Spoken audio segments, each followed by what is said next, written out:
Welcome back to the trading edge YouTube channel guys. आज मैं आपको बताने जा रहा हूँ सपोर्ट और रेजिस्टेंस को किस तरीके से मार्क करते हैं। अभी तक आप लोगों ने जो सपोर्ट और रेजिस्टेंस की मार्किंग देखी होगी वो कुछ इस तरीके से देखी होगी। कुछ लोग आपको बताते हैं कि आपको ऐसे टाइम फ्रेम पर आना है, ठीक है, और ऐसे पूरा जो भी मार्केट का हमारा चार्ट रहता है उसको ऐसे ओपन कर लेना है, ठीक है। और आपको यहाँ पे जहां से मार्केट नीचे की तरफ में गिरता दिख रहा है वहां पर एक लाइन आपको ड्रॉ करनी है, ठीक है। जहां से मार्केट ऊपर की साइड जाता हुआ दिख रहा है वहां से आपको एक लाइन ड्रॉ करनी है, ठीक है। यहाँ से मार्केट गिरा हुआ है तो यहाँ से हम मार्केट को ड्रॉ करेंगे और कुछ इस तरीके से यहाँ पर भी ड्रॉ करेंगे, ठीक है। जो तरीका लोग अभी यूज करते हैं वो तरीका मैं ऐसा नहीं कह रहा हूँ कि गलत है, लेकिन मैं ये बताने की कोशिश कर रहा हूँ कि मेरा क्या प्रोसेस है, ठीक है। मैं थोड़ा मार्केट को एक अलग एंगल से देखता हूँ कि किस तरीके से मार्केट के अंदर एक क्लैरिटी रख सकते हैं, ठीक है। मार्केट के अंदर जब तक आपके पास में क्लैरिटी नहीं होगा आप कुछ भी चीजों को ट्राई नहीं कर पाओगे, ठीक है। सो मार्केट में सिर्फ नॉलेज को गेन करना ही इंपॉर्टेंट नहीं है। सबसे इंपॉर्टेंट मार्केट के अंदर ये है कि आप कोई भी चीज को सीख करके आ रहे हो, उससे आपका आउटकम क्या निकल करके आ रहा है, ठीक है। अगर उससे कोई आउटकम नहीं निकल करके आ रहा है तो उसे यूज करने का कोई बेनिफिट नहीं है, ठीक है। सो आज हम सीखेंगे कि किस तरीके से सपोर्ट और रेजिस्टेंस मार्किंग की जाती है, ठीक है। सो आप लोगों को 1 आवर का चार्ट ओपन करना है और 1 आवर के चार्ट को ओपन करके आपको ज्यादा दूर नहीं जाना है गाइस। आपको सिर्फ प्रीवियस 2, 3 या 1 हफ्ते का डेटा देखना है और उस डेटा के अकॉर्डिंग हम यहाँ पर ट्रेड्स को फाइंड करेंगे कि हम किस तरीके से ट्रेड्स फाइंड कर सकते हैं, ठीक है।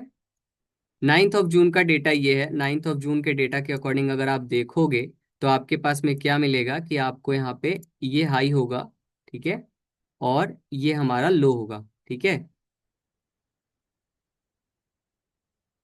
इस तरीके से हाई और लो प्रीवियस डेटा मार्क हो गया, ठीक है गाइस। सो आप प्रीवियस डे 9 जून में आओगे आप तो यहाँ पे अब आपको क्या करना है, जब आप हाई और लो को मार्क कर लेते हो तब आपको यहाँ पर आना है 5 मिनट के टाइम फ्रेम पे, ठीक है। 5 मिनट के टाइम फ्रेम पर आकर के आपको डेटा को चेक करना है,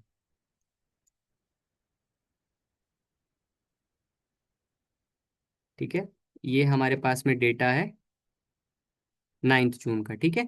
9 जून के डेटा के अकॉर्डिंग हमारे पास में, और मैं ये भी बता देता हूँ कि हम इसके अंदर ट्रेड कैसे करेंगे।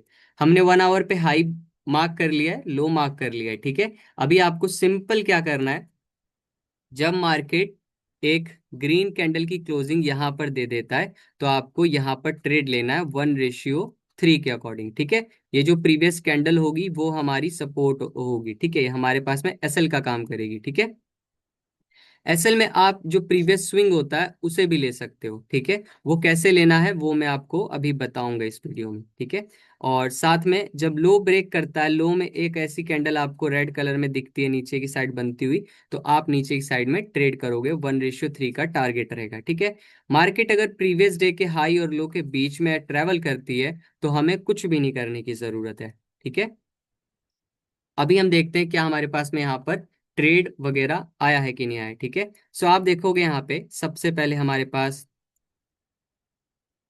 9 जून के अकॉर्डिंग हमारे पास यहाँ पर एक ट्रेड यहाँ बना है और ये हमारा प्रीवियस डे का सॉरी, यहाँ पे हमारा जो प्रीवियस कैंडल है, ये ग्रीन कैंडल है, इसका हमने लो मार्क कर दिया है एसएल के लिए, ठीक है। तो इसमें हमारा एसएल चला गया, ठीक है। अभी आप देखोगे यहाँ पर फिर से एक बार मार्केट ने ब्रेक कर दिया स्ट्रक्चर को, ठीक है।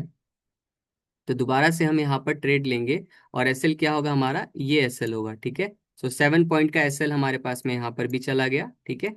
अभी नेक्स्ट डे का डेटा ओपन हुआ, ठीक है। 10th ऑफ जून में हमको 2 लॉसेस हो चुके हैं, ठीक है। अभी हम क्या करेंगे, हम 10th जून के हाई को मार्क करेंगे किसके अकॉर्डिंग, 1 आवर चार्ट के अकॉर्डिंग। जब आप 1 आवर चार्ट ओपन करोगे तो हाई आपका यहीं पर बना होगा और लो आपका कुछ इस जगह पे बना होगा, ठीक है।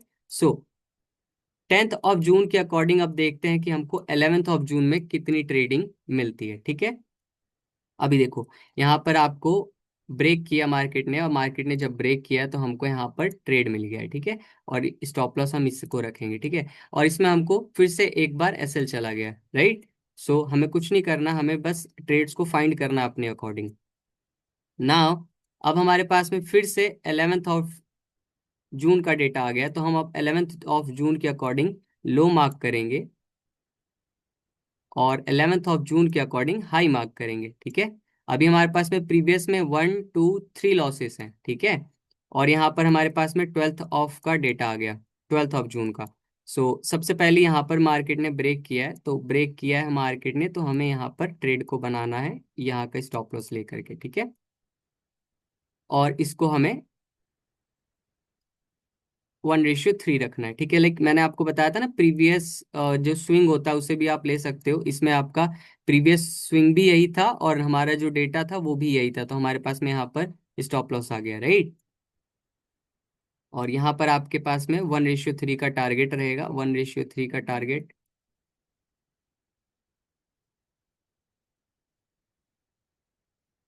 1:3 का टारगेट आपका कुछ कुछ यहाँ पर आएगा। हम इसको और छोटा करते हैं। ठीक है, 1:3 का टारगेट है, और आप देखोगे यहाँ पे कितने अच्छे तरीके से यहाँ पे हमारे पास में टारगेट हिट हो गए। ठीक है, इस तरीके से आप ट्रेड्स वगैरह को फाइंड कर सकते हो अपने चार्ट में। ठीक है, अभी हम देखते हैं कि 12th ऑफ जून के अकॉर्डिंग क्या होता है। ठीक है, 12th ऑफ जून के अकॉर्डिंग आप देखोगे अगर, तो हमारे पास में यहाँ पर हाई ये रहा।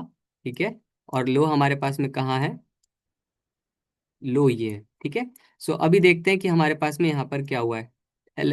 12th ऑफ जून के बेसिस पे हमने 13th ऑफ जून में ट्रेड करने को मार्किंग किया है। ठीक है, अब जब इसको ब्रेक करता मार्केट तब हम इसमें ट्रेड बनाते हैं। ठीक है, बट यहाँ पर 13th ऑफ जून में हमें कोई अपॉर्चुनिटी नहीं मिली, तो हमने यहाँ पर ट्रेड नहीं किया, तो ये हमारा नो ट्रेडिंग डे हो गया। ठीक है, 13th ऑफ जून। अब 13th ऑफ जून के अकॉर्डिंग हम देखेंगे कि हमको ट्रेड कहाँ कहाँ मिल रहा है। ठीक है, सबसे पहले हमने लो को मार्क किया 13th ऑफ जून को, और देन उसके बाद में हमने 13th ऑफ जून के हाई को मार्क किया, तो यहाँ पर कहीं पर हमारे पास में हाई आ गया। ठीक है, 16th जून की जो मार्केट की ओपनिंग है उसने मार्केट को ब्रेक कर दिया है। ठीक है, हम यहाँ पर ट्रेड को बनाएंगे, और ये हमारा एसएल रहेगा। ठीक है, प्रीवियस डे का लो, सॉरी प्रीवियस डे का लो, प्रीवियस जो ये कैंडल हमारे पास में ग्रीन वाली, इसका हमने यहाँ पर एसएल लगा दिया, और इसको 1:3 का टारगेट देंगे। 1:3 का टारगेट हमारा यहाँ पर आता है। ठीक है, 1:3 के टारगेट के अकॉर्डिंग आप देखोगे तो इस दिन हमारे पास में लॉस नहीं हुआ है, बट हमको कुछ 1:2 के अकॉर्डिंग टारगेट मिल गया है। ठीक है, मैंने आपको यहाँ पर रीटेस्ट करके काफी सारी एनालिसिस दिखा दी आपको कि यहाँ पर किस तरीके से हमारे पास में एक बहुत अच्छा व्यू बन करके आता है। अगर आप देखोगे 19th ऑफ जून के अकॉर्डिंग भी अगर आप मार्किंग करते हो, तो यहाँ पर आपको एक अच्छा खासा ट्रेड अप साइड में मिलता। ठीक है, देखो यहाँ पर इस तरीके से आपको फिर से एक दिन मिल गया जहाँ पर आपको ये आपका स्टॉप लॉस है 59 के अकॉर्डिंग, आपका 1:3 का टारगेट होगा, और यहाँ पर 1:3 टारगेट भी हिट हो गया आपका। ठीक है, इस तरीके से अगर आप देखोगे मार्केट को, ये प्योर प्राइस एक्शन के बेसिस पे मैंने आपको यहाँ पे ट्रेड लेना सिखाया है। इसके बाद में इंडिकेटर्स के साथ में आप किस तरीके से ट्रेड कर सकते हो वो भी धीरे धीरे मैं आपको बताता रहूंगा। ठीक है, आज जिस तरीके से मैंने आपको सपोर्ट और रेजिस्टेंस बताया है, मुझे उम्मीद है कि आपको अब कहीं और जाने की ज़रूरत नहीं पड़ेगी, और आप इसी वीडियो से सपोर्ट और रेजिस्टेंस की मार्किंग करना सीख जाओगे। ठीक है, अभी के लिए इतना ही, और इस वीडियो का एम रखते हैं लाइक्स का 50, और कमेंट करके बताओ कि आपको अभी तक की जितनी भी वीडियोस मेरे यूट्यूब चैनल पे डली हुई हैं वो आपको कैसी लग रही हैं। ठीक है, एंड देन इसके बाद में हम सपोर्ट रेजिस्टेंस के बाद में एक नए टॉपिक पे डिस्कस करेंगे किस तरीके से आप मार्केट को और अच्छे से समझ सकते हो। ठीक है, अगर अभी तक आप मेरे साथ में बने हुए हो तो thank you so much guys for being a part of trading edge YouTube channel.